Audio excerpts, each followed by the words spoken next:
Hello and welcome to Matters of Mind. My name is Thomas and today I'm going over Chapter 3 of Thomas Sowell's Social Justice Fallacies. This is a series where I go through one fallacy at a time, and this is 3 of 4. Today we're talking about chess pieces fallacies. Now please also remember to like and subscribe. It's incredibly helpful, and let's get right into it. I'm going to start this one off with a quote that's going to help you understand what the point is that Dr. Sowell is making with this chapter. Neither social justice advocates nor anyone else can safely proceed on the assumption that the particular laws and policies they prefer will automatically have the results they expect, without taking into account how the people on whom these laws and policies are imposed will react.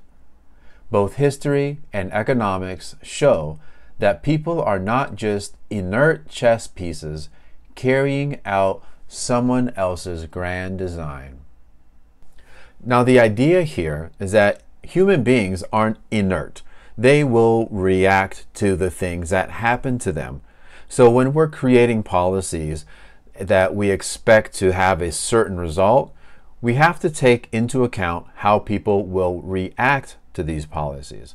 And we all do it. And for example, anytime you file your taxes, most people do what they can to pay fewer taxes. And those are some of the examples that Dr. Sowell uses. Tax policies create reactions that change the manner in which we think we may collect taxes based on the policies without consideration of the changes people will make and how they will react. Some of the simple things we do is create tax shelters, maybe put money into an investment, more money into a 401k. Toward the end of the year, I know I always get suggestions about donations and how you can use it as a tax shelter or a way to lower your taxes. Everybody does this. People act in their own interest. So we have to make sure that we take into account how people react to these policies, not just the policies themselves, without regard to that. And very often, specifically when it comes to the redistribution of wealth, we have to remember that wealth and income aren't the same thing. Income is how much money I'm bringing in per amount of time, whether it's a week, a month, or a year. Wealth is how much I actually own. The amount of equity I have in a home or any property or any collection of properties is my wealth. So when you're creating different income tax brackets, it's not always affecting the rich the same way it does people who, well, not even necessarily rich, whether or not you're wealthy or not. Because if I have a lot of properties and I have a high value in all those properties, increasing or changing the income tax won't affect me as specifically as it would somebody who's relying solely on income. Something else to think about is whenever these policies are created, we live in a country where policies aren't created and enacted by fiat. We know things that are coming down the pipeline. So it has to pass maybe a House, the Senate, and then get signed into law. And then by that time, we know what's coming, so we may even anticipate those changes and react accordingly. And there's some great examples that Dr. Sowell uses to provide examples of how this actually happens in real life. The first example he uses is a new policy that would increase income tax for people in Maryland. Now, what they were doing is targeting people who made more than $1 million a year. And they expected that that would generate more than $100 million in additional revenue. But what happened is, by the time the policy was enacted, the amount of people that made the amount of money that would be taxed fell from greater than 8,000 to fewer than 6,000. So in anticipation of this policy, people moved their residences or their businesses, whatever it was, and then the policy didn't generate the revenue that they expected or foresaw, because people reacted to the policies that were coming down the pipeline. Even more interesting is in that example from Maryland, tax revenues ended up dropping by $200 million after they increased the income tax. An increased income tax, without regard to the reaction of the people that it will affect, doesn't necessarily mean revenues go up. And sometimes the opposite is true. Dr. Sowell provides an example from IRS records that between 1991 and 2001, the corporate taxes dropped from 45% to 18%.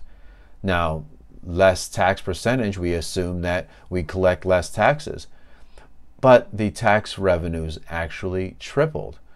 So people react in ways that serve their best interests. So on both sides of the coin, we have to think about how people will react and not imagine that they will just sit there and take whatever policy change without thinking of their own best interest and adjusting accordingly.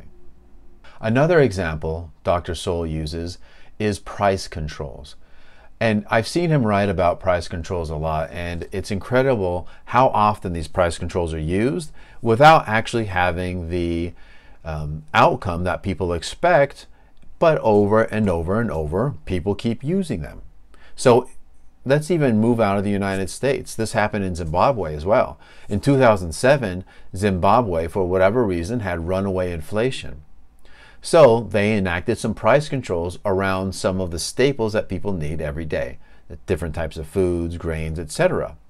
So the prices were low. People went out on a shopping spree and bought as much of the stuff as they could at these lower prices. Lower prices increased demand. Now, what happens next? Well, the prices are so low in this one section of the continent that nobody would sell their products into that continent for those lower prices, and the people that live there no longer had access to those items. So after a quick run of abundance, what ended up happening was they didn't have anything. People, even on the black market, couldn't find simple things like buying a piece of meat. So people are not inert chess pieces. You have to think about how they're going to react to these policies and changes, and not simply imagine that they're just going to sit there and take whatever happens. And even some of the language we use around these policies, thinking about people being chess pieces, and it's usually around wealth redistribution. You know, the language we use, we think of people as the rich, the poor, the middle class. And it's important to remember that people in the middle class right now, people in the lower quintiles of income, or even the upper quintiles, the upper 10%, the top 1%, those aren't the same people year to year. Those categories are very dynamic. So when we talk about taxing the rich or making those people pay their fair share or giving relief to people who are at the bottom, it's not the same people next year. And he provides a great statistic. Specifically, the turnover rate in the top 1% is higher than any other income category. Between 1992 and 2014, there were 4,584 different individual people in that category. 3,262 of them in that category only once in that time span. So this top 1%, these 400 top earners, they're not the same people today that they were last year or 10 years ago, and they won't be the same people next year. It's an incredibly dynamic category. And in fact, 50% of all Americans will be in the top 10% at least once in their life. So once again, the changing and revolving of people in different categories, like I'm sure many of you have been, I didn't start off where I am today. I've been up and down. I've had good times and bad times. In the military, went way down. I know there's a lot of benefits. I'm not complaining. It was great. But we all go through these stages in our life, and we can't expect that all these categories are static. And once you think about it for more than 3 seconds, I mean, of course, it makes sense. That's the way the world works. I'm going to end with one more quote.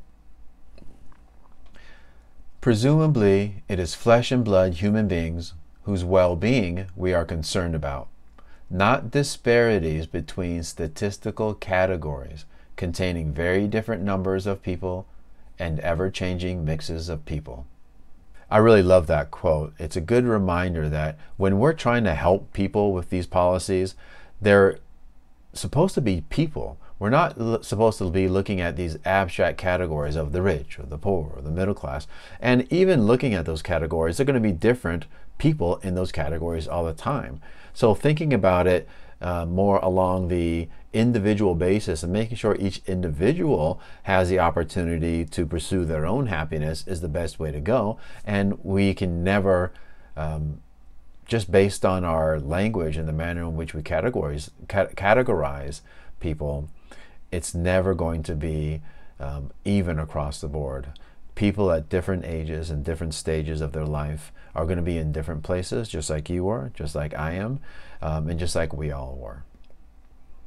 So in closing out, really this chapter is about remembering that people are not inert chess pieces, and whenever we create rules, laws, and policies, people are going to react generally in their own best interest, and we should always keep that in mind when thinking about these policies, and remember again how dynamic people are, and that these categories we put people in are not static.